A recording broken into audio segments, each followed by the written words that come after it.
Эфирде Ар тарап программасы, студияда Айда Евакова, саламатсыздарбы. Кыргызстанда 2018 жыл аймактарды өнүктүрүү жылы деп жарыялангандыгы баарыбызга белгилүү. Бул багытта кечээ атайын сүйлөгөн жумушчу топтун биринчи жыйыны болуп өттү. Анда президент негизги багыттарды аныктап берди. Эми ушул жумушчу топ 1 майга чейин негизги иш-чаралардын иш планын иштеп чыга турган болууда.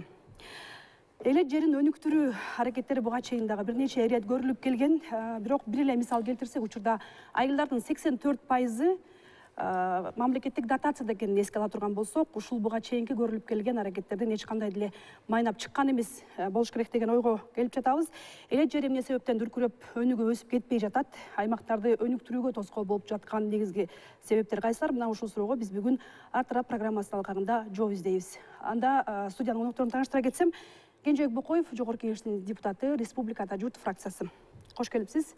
Эсенгул Исаков бизге келип кошулду. Жаңы эле Жогорку Кеңештин 5-чакырылышынын депутаты. Абжапар Бекматов, Кыргыз Республикасынын Борбордук шайлоо комиссиясынын төрайымынын төрагасынын орун басары. Жана Мурат Байдылдаев, Кыргыз Республикасынын өкмөтүнүн жергиликтүү өз алдынча башкаруу жана этникалар аралык мамилелер боюнча агенттигинин башчысынын орун басары. Кош келипсиздер. Рахмат силерге. Анда баштайлы. Бүгүн ушул программанын негизги суроосу болгон маселеге сиздердин пикирди билип алсак, аймактарды өнүктүрүүгө тоскоол болуп жаткан негизги себептер кайсылар? Сиздердин пикир боюнча кыскача айтып кетсеңиздер. Кимиздер баштайт? Кенжебек мырза, сизден баштайлы. Мына кече жакында эле указ чыгып, быйылкы жыл аймактарды өнүктүрүү десе, эми буга чейин эмне үчүн өнүкпөй жатат же кайсы нерселер тоскоол болуп атат десе, мен ойлойм, бул биринчиден бир нече пунктты айта кетким келет. Биринчиден бул бизде азыр жергиликтүү өз алдынча башкаруу жөнүндө айта турган болсок, административдик территориалдык реформаны жазоого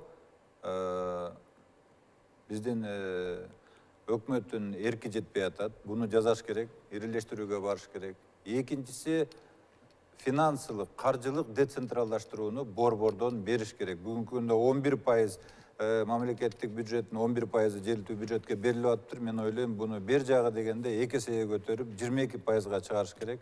Ошондо жана дотациялык деген бизде айыл өкмөттөрдүн бардыгы жоюлуп, анан кийин бизде бийликти баягы бирин-бири дублировать эткен маселелер көп. Районда, облуста, айыл өкмөттө бардыгы эле бир нерсеге жооп берип аткан, ушулардын бардыгын так айырмаланган принциптер менен бөлүп бериш керек. Анан албетте азыр өкмөттө коюп атыптыр, структура менен кыскартабыз деп. Мен ойлойм, облустук деңгээлди негизи эле жоюш керек деп. Бүгүнкү күндө бизде областта ГКМБ, УВД, статистика, жанагы прокуратура дегендер турат. Мен ойлойм, күчтүү район, күчтүү аким, күчтүү начальник РОВД, прокурору жана башкалары түз өзүнүн министрлери, ал эми аким болсо түз премьер-министр менен иштесе, мен ойлойм, ошондо кыска жол менен өнүктүрүү, биздин 6 миллион элибиз бар республикага 2 деңгээлдүү район, республика, жергиликтүү кеңеш, жогорку кеңеш, республикалык бюджет, жергиликтүү бюджет толук жетет деп ойлойм да. Рахмат, сиз 2 себебин атадыңыз, сиздин пикириңиз боюнча. Саламатсыздар. Мен айткым келет, Кенжебек туура айтып атат. Ар бир программа финансылык каражат менен бекит да. Ошондуктан 2003 жылы өз алдынча башкаруу органдардын бекитүү боюнча, бийлигин дагы иштерин аткаруу боюнча айыл өкмөттөрдүн өз алдынча башкаруу органдардын финансылык экономикалык негиздери деген мыйзам кабыл алынган да. Ошол жерде жазылган бюджет төмөн жактан жогору жакка карай бекитилет деп. Демек, төмөн жактагы болгон проблемалардын негизинде өздөрүнүн бюджетке чогулта турган акчаларга карата ошол финансылык экономикалык негиздер мыйзамдын негизинде иштеш керек болчу. Бүгүнкү күндө ал чынында иштебей келет. Кенжебек айткандай, ошо децентрализация финансылык средств деген бүгүнкү күндө ошол маселе актуалдуу болуп турат да. Ошондуктан көп иштер аткарылбай келет. Сиздин пикириңиз? Мен деле ушу эки агамды колдоп кетем. Просто Кенжебек Сатымбулович деле айтып кетти. Республикалык бюджеттин караганда деле 10 жылдан бери республикалык бюджет өсүп атат, процентном соотношении.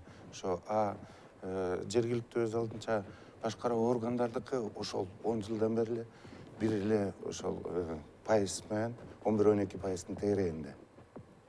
Эми ошо жарлыктын негизинде ушул жазылып атат, финансовый тармактарда табылып атат. Ушул чечилет деген ойдобуз. Абжапар мырза. Менин оюмча, биз ушундай бир баскычтарды, ушундай мезгилди басып өтүшүбүз керек эле. Мына азыр басып өтүп атабыз. Буга чейин эсиңиздерде болсо бир топ көптөн баскычтуу бюджеттерди көргөнбүз. Азыр мына 2 баскычтуу бюджетке. Ал эми мурда эсиңиздерде болсо колхоз совхоздор деген ушундай болуп келет эле. Азыр эми өзүн өзү башкаруу органдары жөнүндө мына бир 20 жылга жакын мындай бир кадыресе бутуна туруп калды десек болот. Ушу азыр эми баягы көч бара түзөлөт деп, азыр өзүбүздүн башкаруу структураларыбызды, мамлекеттик башкаруунун, өз алдынча башкаруунун структуралары бекем коомчулукта мындай кадыресе бутка туруп келатат десек болот да. Рахмат. Эми азыр айтылган пикирлердин мындай жыйынтыктай турган болсок, негизи ошо акча маселесине барып такалат экен, бюджетке барып такалат экен деп атабыз. Бирок ушул кечээ жумуштуу топтун жыйынында президент 7 багыт, иштей турган багыттарды белгилеп өттү. Ушул бирок ошол эле маалда ушул багыттар мындай аймактарды өнүктүрүүгө тоскоол болуп жаткан негизги факторлор сыяктуу да кабыл алсак болотпу деген ойго кетип атам. Мисалы, бюджеттик жана гранттык жардамдарды бөлүштүрүүдө дисбалансты жоюу дейт. Ошо тең салмактуулукту сакташ керек деп айтты. Анан кийин кредит саясатын өзгөртүп, насыя берүүдө айылдын муктаждыгын эске алуу дейт. Мындай жалпылап айтканда, Кыргызстанда аймактык лобби күч алып жатканын белгилеп өттү. Ушул тууралуу президенттин айтканын угуп алып, андан кийин сөзүбүздү улантсак, ушул маселе боюнча.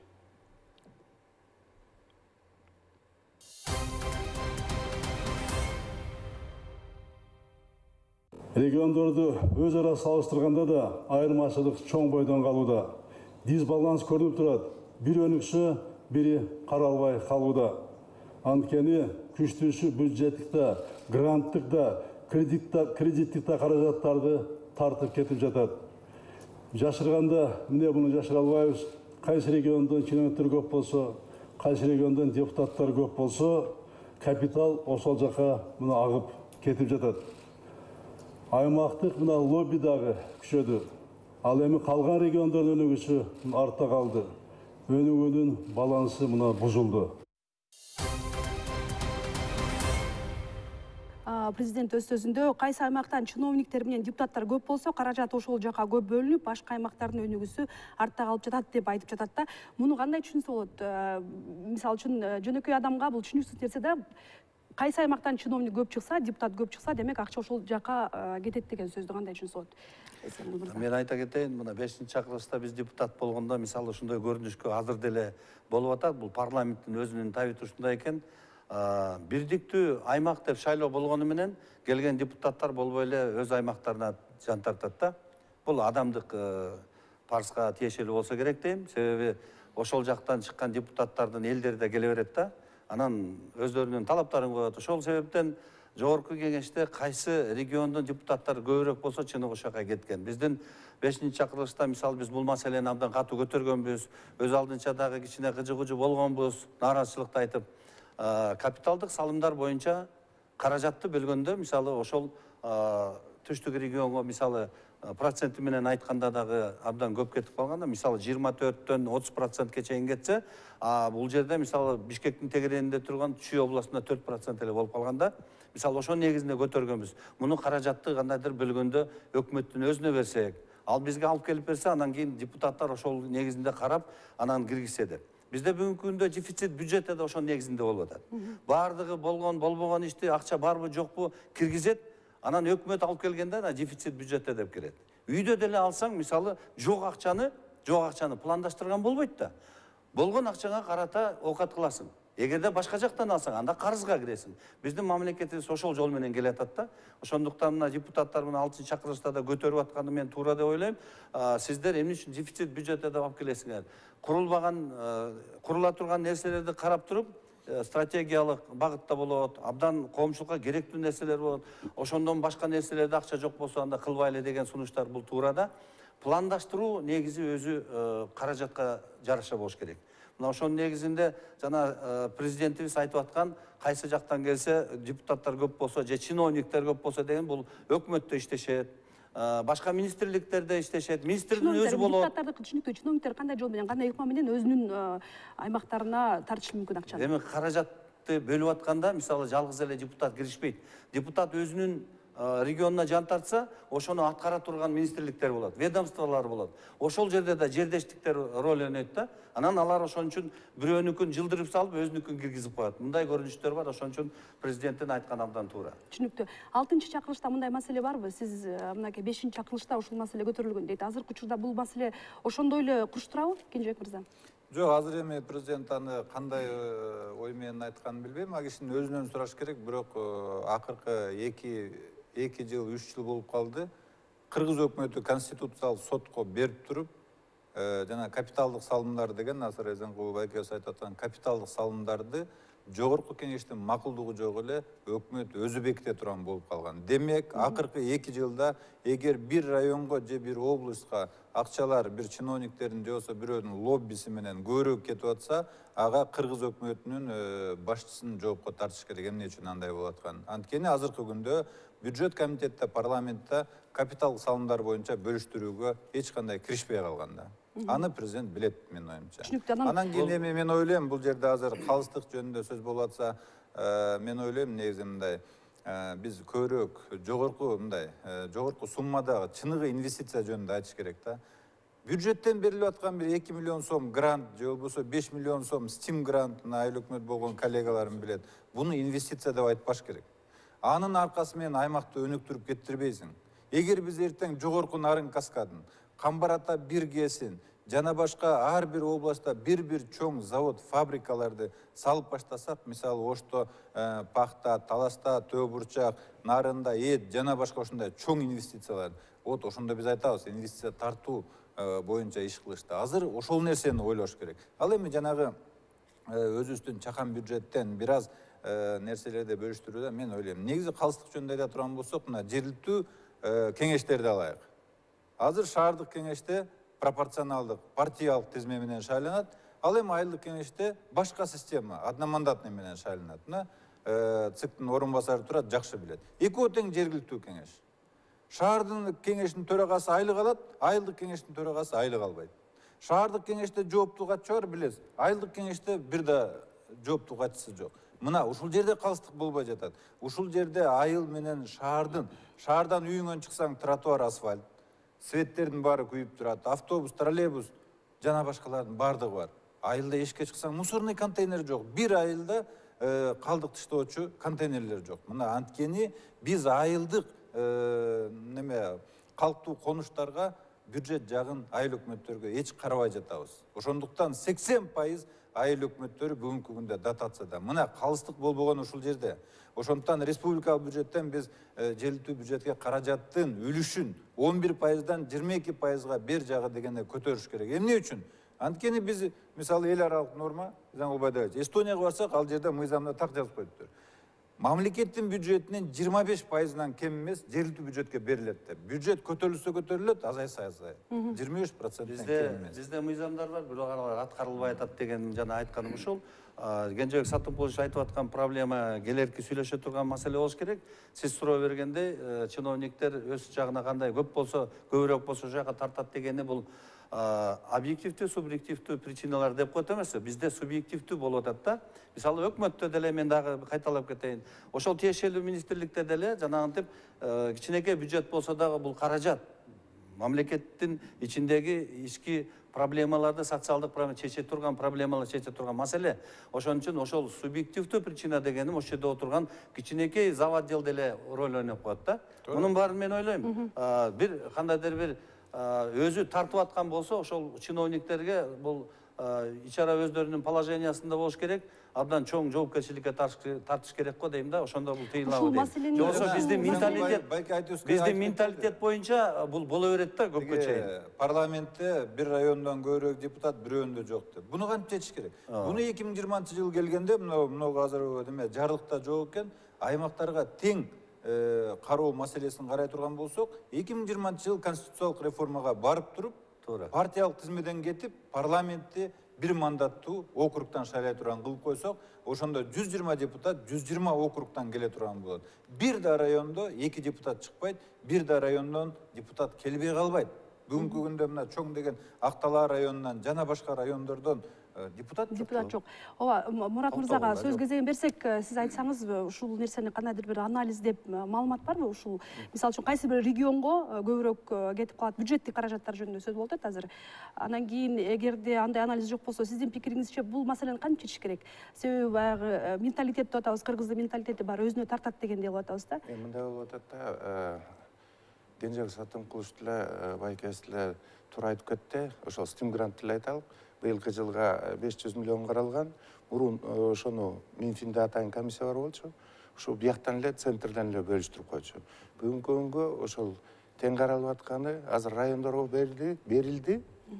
Ошол жерден кишинин санына карата уже 40 районго бөлүнүп, ошол 500 миллион, ошонун ичине канча долбоор болсо, ошол айлык өтөр жерден защитталат. Уже жумуш четинен башталып атат. Буга чейин түз инвестициялар боюнча дагы маселе көтөрүп кетти. Кенжебек мырза, ушул акыркы 15 жылда түз инвестиция Бишкек шаарына жана Чүй областына гана келген дейт. Башка аймактар тескерисинче мамлекеттин колдоосуна муктаж болуп турган кезде бул эмне себептен чыгып калган кырдаал? Эмнеге Бишкек менен Чүйгө гана инвестиция келет? Буга эмне себеп болушу мүмкүн? Мен бир тараптуу ушу Бишкекте же Чүйдө эле келди деп айта албайм. Себеби мына азыркы созукта депутаттар турат, Бегматов, Абдыжапар менен да чогуу иштешип, азыр да бул бийликте турат. Мен ойлойм, инвестицияны баарыбыз эле карап турабыз да, каяка келди деп. Бүт эле региондорго келип атат. Бирок алар кээ бирөө мисалы жеке менчик инвестиция, кээ бирөө өкмөт аркылуу келет да. Бул региондордун баарына эле келип атат. Кеп башкада да ошол инвестицияларды эффективдүү иштеткенге кандай жол болуп атат деп. Мисалы бизде жарыялабадыбы бизнеске, мисалы бардык шарттарды түзүп, бизнеске бизде рай болуш керек деп. Бүгүнкү күндө иш чарасына келгенде дагы эле бизде жана субъективдүү причиналары ар бирөө өздөрүнүн колун салып көнгөн. Бүгүнкү күнгө чейин айыл өкмөттөр түздөн түз өздөрү ошол сүйлөшүп инвесторлор менен иштешкенге мындай бир жагдайлар кандай десем, көмүскөдө баары бир тоскоолдуктар бар да. Өкмөт тарапта мен ойлойм, мен мурун деле айтчумун, башын алмаштырып койгону менен баары оңолуп кетпейт. Башын алмаштырсаң ичинде мээси бул аппарат. Аппарат эгерде тетиги 20 жылдан бери иштеп келаткан ичиндеги адамдар болсо, ошолор коррупциялык сетканы дагы эле жайылта берет экен. Бул ачык айтыш керек, азыр бардык жерде бар, Минфинде да бар. Бул азыр бүгүнкү күндө Минэкономикада болсо дагы өкмөттө да бар. Ошон үчүн булардын баарын тең тазалай турган, мен ойлойм, ушу башчынын өзүндө болуш керек. Бул саясий эрктер болот. Анан жөн эле баягы бир жолу болбоду беле, депутаттын балдарын алып коюш керек дегенде бир 8 кишини алып коюп, ал саясий маселе, бул популизм деп коет. Чынында алып келгенде ар бир специалисттерди карап, ошолорду эгерде жаңыча иштетип турган болсо, анда коррупциялык сеткада жүргөндөр айтылып эле келатат. Бирок кармабагандан кийин аны эч ким айта албайт да. Ошолорду ар бир министрлик өкмөттөн баштап бардыгын тең ошо жаңы ыкмада иштетип, анан эң негизгиси инвестиция түз айыл өкмөтүнө келгенде кылыш керек. Мыйзам бар, частный государственное партнерство боюнча. Мамлекеттик жеке менчик өнөкөттөштүк менен деген мыйзам ошол иштебейт бүгүнкү күндө. Биз 5-чакырылышта да аны оңдоп бергенбиз, 6-чакырылыш дагы көтөрүп атат. Ошол мыйзам түздөн түз инвесторлорду жергиликтүү бийлик менен иштете турган мыйзам. Ошого дагы тоскоол кылганга аракет кылгандар бар өкмөттө. Эмне үчүн биз аркылуу келбей, өзүнчө түз барат деген. Мунун баары тең терс көрүнүштөр да. Мыйзамгул Байдалич айтып атпайбы? Регионго же болбосо айыл өкмөткө чейин түз барыш керек деп. Акыркы убакта мен бир акимден уга элекмин. Мен барып премьер-министрге жолугайын деп баратам дегенде. Анткени ал түз келип кире албайт премьер-министрге. Анткени анын үстүндө облустук губернатор өкмөттүн өкүлү турат, баягы менен секирбе дегенчи. Ошондуктан биз качан гана мыкты жанагы күчтүү ирелештирилген райондордун акимдери аларга полномочия, укуктарды берип туруп, алар өзлөрү түз өзүнүн районуна инвестиция тартып, ал түз премьер-министрге келип сүйлөшүп турганда, ошондо ортодогу жана схемалар бузулат, коррупциялык схемалар жок болот. Баарын азыр тозок болуп, бутунан тушап турган бул коррупция. Ошол эле маалда ошол айыл өкмөттөрдүн ушундай инвестиция тартууга мындай жөндөмү барбы деген маселе да болушу мүмкүн да. Мына эч ким келе элек, анан облус аркылуу өтүш керек деп атпайбы, анан экинчи тарабы да бар да, айыл өкмөттөр ошондой өз алдынчалыкка мындай жөндөмдүүбү?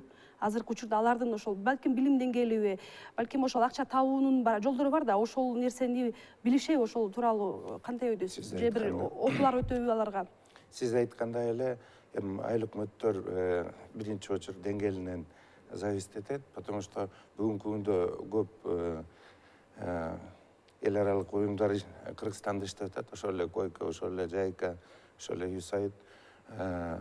Бүгүнкү күндө, например, ошол Койка эле 30 пилотный айыл аймак деп туруп мына бүгүн келип атат.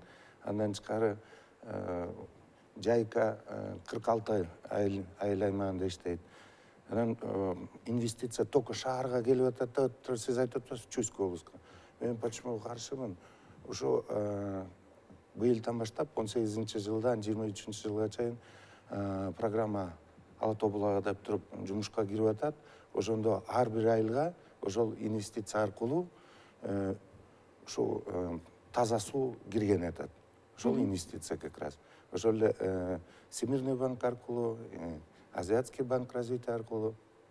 Это тоже инвестиция. Түшүнүктүү. Анан ушу 7 багыттын кийинкилеринин бири кайра иштетүү ишканаларын куруу керек. Ар бир областын өзүнүн брендин иштеп чыгуу маселеси көтөрүлдү. Акыркы 5 жыл болбосо дагы ушу бажы биримдигине кирердин алдында же киргенден кийин аймактарда канча мындай кайра иштетүүчү ишканалар курулган, бул боюнча маалыматыңыз барбы? Бул суроону бергендин себеби ушул насыя алууда дагы маселелер бар экени ачыкка чыгып атат. Дыйкандарга же болбосо ошол кайра иштетүүчү компания курам дегендерге насыя берүү маселеси, кээ бирлер ала албайт экен, күрөөсү абдан чоң болуп аткан, шарттары начар болуп атат деген дагы маселе бар. Бул маселе боюнча мурунтан келген маселе бар да. Инвестиция эме айыл чарбаны өнүктүрүү, кайра иштетүү тармагын бүгүнкү күндө өнүктүрүп кетүү үчүн мамлекет мына Кыргыз-Россиялык фонддон берип атат. Ошол акчаларды банктарга орноштуруп, банк аркылуу да берип атат. Ал жерде эң чоң маселе кичинекей алабы, чоң алабы бүт партең күрөө маселесинде турат да. Күрөө кой дейт, күрөөнү кое албайт. Күрөөсү жок. Кошумча жетип аткан болсо, анда дагы кошумча дагы кой дейт. Мисалы 100%-дын көлөмүнө 130% кой деген бар да. Мына ушул маселени жөнөкөй кылалы деп канча сунуш кылдык, биз 5 чакырышта жүргөндө бүгүнкү күнгө чейин бул маселе турат.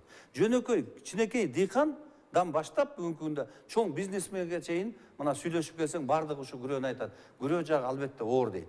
Кээ бирөөнө бутка туруп алгандарга жана айтат го, байып кете берет, кедей болдон кала берет деп. Аларга проблема жок экен, алар ошол кайрадагы ишканасын бутка турганын коюп туруп, дагы ишкана кура берет. Бирок бизде бүгүнкү күндө айыл баягы жерлерин электриктүү өнүктүрүү программасы болуп, ошондой президент указы убагында чыгып аткандан кийин мен ойлойм, бул маселени президент өзү айткандай бардык тараптан каражатты жөнөкөй алуу, күрөөнү мисалы керек болсо айыл чарбадагы мал өстүрүү жагына, кайра иштетүү жагына болсо, ошолордун баарын тең мына өзүнүн алып аткан бизнесине күрөө кылыш керек. Түшүнүктүү. Ошол президент дагы айтты, ушул дыйкан фермерлерди колдоо эффективдүү эмес жүрүп атканын мындай ачык айтты. Механизми жөнөкөй эмес да. Аз болуп атат. Анан дагы бир маселе бар эле, ушул жумушчу топтун жыйынында айтылган дагы бир чоң маселе. Бул дагы ачык айтылды. Ушул учурда айрым жергиликтүү кеңештердеги түзүлүп калган кырдаал тууралуу айтып кетти. Ушул өлкө башчысынын бул боюнча айтканын угуп алып, андан кийин талкуубузду улантабыз.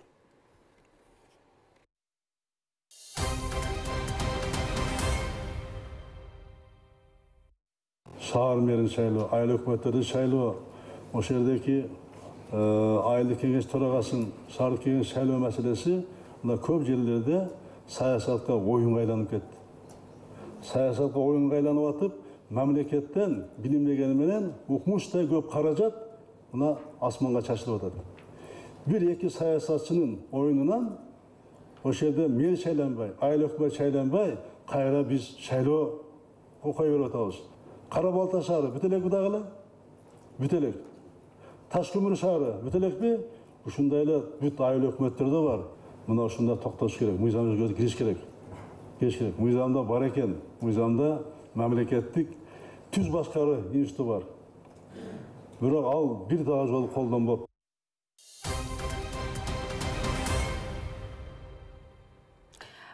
Президент жергиликтүү аткаруу бийлигинин ошо шайлоо процесстери карагандай оюнга айланып кетип, бул мамлекеттик ишмердүүлүккө бир зыянын тийгизип атат деп ачык айтты.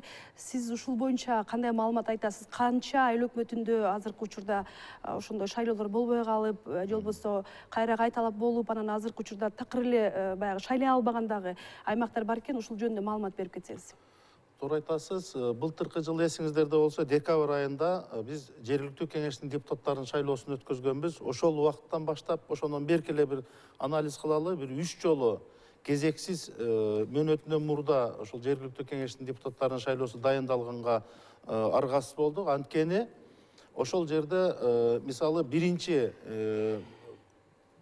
адегенде шайлап кетпегендерди кошуп санабаганда экинчи жолу жергиликтүү кеңештин депутаттарынын шайлоосун дайындоо 28 майга дайындалган 19 жергиликтүү кеңеште шайлоолор кайрадан өттү. Андан кийин сентябрь айында дагы бир жерде, азыр мына эртең 28 январда дагы 9 жерде кезексиз мөөнөтүнөн мурда дайындалган шайлоолорду айтып атам да. Булардын бардыгы ошол эки себеп менен, негизги себеби бирөө, аны ага мажбур болгон, ага түрткөн эки себеп.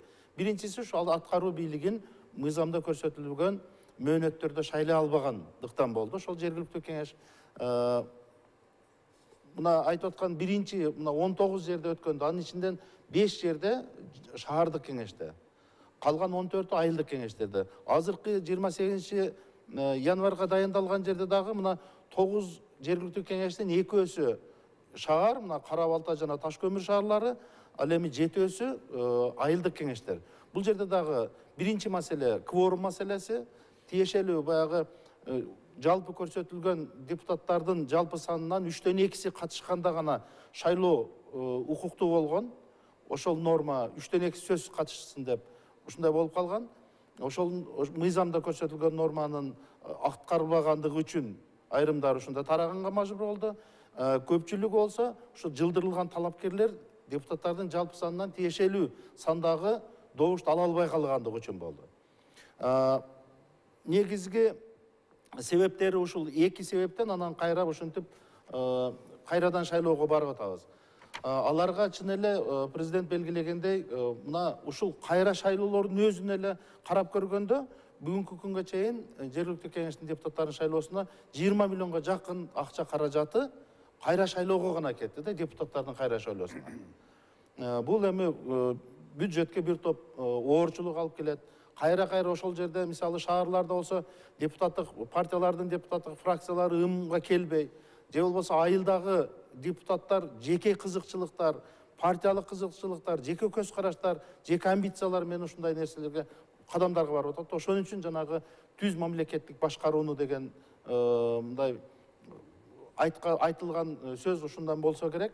Ал дагы мыйзамда мына өз алынча башкаруу органдары жөнүндө, жергиликтүү өз алынча башкаруу органдары жөнүндө мыйзамда 11-беренесинде ушундай көрсөтүлгөн да. Кайра шайлоо баягы белгиленген учурда, кайра шайлоо болгон учурда ошол эле мисалы үчүн ар кандай оюндарды уюштуруп баягы мамлекетке зыян келтирген деп коелучу. Ошол эле депутаттар кайра келип калган учурлар болдубу ушул? Туура, биз эң негизги дагы бир биздин көйгөйдүн бири ушул болуп атат. Азыр эми мен оюмча жанагы эки себептин бирин азыр жогорку кеңеште каралып аткан мыйзамды ал мындай жокко чыгарылып атат. Себеби баягы 3/2 сөзсүз катышсын деген норма чыгарылып атат. Ал жарымынан көбү катышса болот деген норма менен алмаштырып, ал эми бюджетке чын эле мындай көп нагрузка болуп аткандагы ушунан. Анан азыр мыйзамга мына Кенжебек Сатымкулович дагы жумушчу топто дагы азыр бир топ мыйзам нормалары бар. Ошол нормалар эгерде кирип калган болсо, анда менин оюмча ушул азыркы биз айтып аткан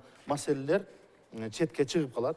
Анан эң негизгиси дагы ушу жергиликтүү кеңештин депутаттарынын жоопкерчилиги жөнүндө. Мындан ары мисалы шайлоо жергиликтүү кеңештин таратылышына себепчи болгон азыр 1-2 нормалар каралып атат. Азыр мурдагы чакырылышта дагы карап ушундай бир нормалар сунуш болгон эле. Ошол саясий партиялардын дагы мындан ары эгерде таратууга себепчи болду, андан кийинки шайлоолорго катыштырбоо боюнча баягы көп мандаттуу шайлоо округтарынан дагы кимдир бирөө Аны ким аныктайт? Ким аныктайт? Себепчи болгонун ким аныктайт? Кайсы орган аныктайт? Фракциялар келбей коюп, жана кворум кылбай коюп атат. Же болсо мыйзамда көрсөтүлгөн мөөнөттө шайлабай коюп атат. Анан кайра эле ошолор эле келип атпайбы? Сиз азыр белгилегендей, ошолор эле келип кайра жана сиз айтып аткандай эле оюндарды ошолор кылып атат. Ошон үчүн баягы депутаттардын жоопкерчилиги, саясий партиялардын жоопкерчилиги жөнүндө баягы өзүнүн кызыкчылыгы, өзүнүн амбициясы эмес, жалпы ошол жергиликтүү жамааттын кызыкчылыгы, ошол жердеги социалдык, экономикалык маселелердин чечилиши, ушуга окшогон маселеге көп көңүл бөлсө, жеке амбицияга эмес деген мындай бир багыт ушундай деп ойлойм да. Азыркы учурда андай механизмдер жокпу? Мына ушундай жыйынтыкка келбеш үчүн, мамлекетке мына зыян келтирбеш үчүн азыркы учурда эч кандай механизм каралган эмес. Азыр биз жанагындай белгиленген убакытта шайлай албай калсак, кайра шайлоону дайындатабыз. Борбор шайлоо комиссиясынын сунушу менен президент жергиликтүү кеңешти таркатат, мөөнөтүнөн мурда депутаттарды шайлоону дайындай деп мыйзамда көрсөтүлгөн. Анан башка мындай механизм жок азыр. Башка жок, Сиз, Кенжебек мырза, ушул багытта баягы мыйзам долбоорун жазып даярдап парламенттин кароосунда түз шайлоо боюнча көтөрүп жүрүз. Ушул жөнүндө айтып кетсеңиз, ушул нерсе балким азыркыдай маселенин баягы чек коюуга түрткү боло алабы? Эми мынакей ал түз шайлоо боюнча биринчи окуудан колдоо тапкан, азыр экинчи окуу режиминде каралып атат. Мүмкүн кээ бир жанагы чек арадагы чектеш болгон стратегиялык айыл өкмөттөрдөн башкасына шайлоо киргизсек деген. Мен ойлойм, эгер биз айыл өкмөт башчысы менен мэрди эл түз шайлоосун деп киргизсек, азыркы сиз айткан жана кечеги немеде президент айтып кеткен көйгөйлөрдүн баардыгы чечилет. Анткени ал жерде бир күн эле президентти, парламентти шайлагандай эле бир добуш берүүдөн эле ошол айыл өкмөттүн башчысы да, мэр да шайланып калат да. Аны анткени эртеси күнү кворум жана башка маселелери жок да. Ал бир эле бул маселе чечилбестен, мен ойлойм, ал аймактарды өнүктүрүүдө желилтүү залынча башкаруунун башчыларынын жоопкерчилигин күчөтсөк болот. Анткени анын мандаты да күчтүү болот да. Эл менен шайлангандан кийин баягы мурункудай болуп ал эртең курултайга, жергиликтүү курултайга отчет берип баштайт. Бүгүнкү күндө ал 11 депутатка отчет берип атат да, 4-5 айыл, 8 айылдан турса, ал айылдарга барбайт отчет бергени. А вот ошону биз курултайга отчет берет десек, ошол эле курултай институтун иштетип туруп, аким райондук курултайга отчет берет десек, премьер-министр элдик курултайга отчет берет десек, жанагы жогорку кеңештен тышкары, мына ошондо бизде отчеттуулук жанагы ар бир региондон келген делегаттар акимден да, премьер-министрдин өзүнүн айыл өкмөтүнөн да отчет алуу системасы жакшырат да. Андан тышкары эле жаңы биз айтып атпайбызбы, шайлоо системасын депчи. Мына азыр айтып кеттик, партиялардын жоопкерчилиги. Биз партиянын жоопкерчилигин карай албайбыз. Биз эртең эгерде мыйзамдарды карап, мындай саясий чечимге келип, шаарда партиялык тизме дегенди токтотуш керек экен деген сунушту мен киргизет элем. Эмне үчүн? Анткени ошол бир нече партиялардын ортосундагы жанагы сиздер айтып кеткен, президент айткан оюндун себебинен ошол жердеги эл жабыркап атат. Жарым жылда бюджет кабыл албай. Эгер ал жерде бир мандаттуу мурункудай эле депутаттар ар кимиси өзүнүн участогунан чыга тургандай кылып койсок, партияларды аралаштырбай, партия болсун парламентте. Ар бир шаардын өзүнүн районунан чыгып туруп эле ошол жерде бир мандаттуу округтардан чыккан депутаттарга кое бериш керек деп ойлойм да. Анткени шаар менен айылды партияларга бөлүп бергенде, мына биз пилоттук кылып 5-чакырышта шаарларды көрөйүн дегенбиз да, партиялык тизме менен. Айылды тим койгонбуз. Мына азыр көрдүк. Жеке менин оюм. Сиздин пикириңиз алып салыш керек экен да. Мурат мырза, сиздин пикириңиз ушул маселе боюнча, анан кийин жанакы жергиликтүү аткаруу бийлигин шайлай албаган учурда бул иш кандай жүрөт ошол жерде? Токтоп калабы баардык иштер? Айыл өкмөттөрүн шайлай албаган учурда кандай болот? Азыркы астында айтып кеткендей эле, мен азыр толук колдойм. Эми жогорку кеңеш законду алып калса, бирок эксперимент катары кетип калыптыр шаарлар. Ошо эксперимент туура эмес болуп калыптыр. Мен ошону айтып атам, эксперимент туура эмес болуп калыптыр. Көптөр эле азыр айтып атат, ушул шаарларды партиялык тизме бул ал жерде жамааттарды партияга бөлүп салып атат. Элдин өкүлү чыкпай, партиянын тизмедеги өкүлдөрү чыгып, быт-чыт болуп, анан кийин эле жана деп шайлана албай, группага бөлүнүп, фракцияга бөлүнүп, жакшы болбой жатат да. Сиздин сурооңузга бул шайланбай калгандан кийин эмне болот деген тагдырга, ал жерде мыйзамда көрсөтүлгөн. Ал башчы, ошол шаардын башчысы же болбосо айыл өкмөттүн башчысы шайланганга чейин ал жерде убактылуу милдетин аткаруучу болот. Орун басары, ал эми токтоп калбайт. Бирок баягы шаардык кеңеш же болбосо айылдык кеңеш бюджетин бекитүүдө ушундайда маселе, проблема болуп калат.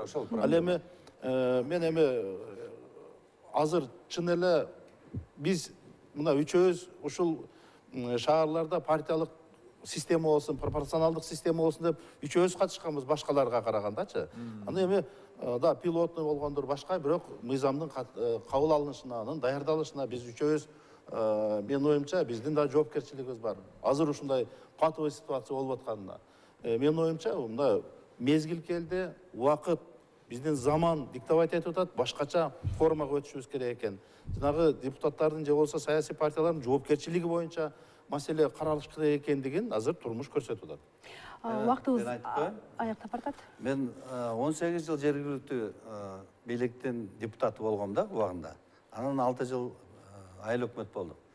Мен депутат болуп жогорку кеңешке келгенде ушул мыйзамды иштеп чыгып атканда, мисалы Атамекен баштаган, туурабы? Эсенгүл мырза, тезирээк убактыбыз. Мен ошондо каршы чыккам. Абжапар Гапурович айтып атпайбы иште. Ооба, себеби эмне каршы чыктым? Мына шаар кылып койдук, статус берип койдук. Ошонун аркасы менен бардык проблема социалдык туулду. Себеби шаарда деген салык көбөйөт.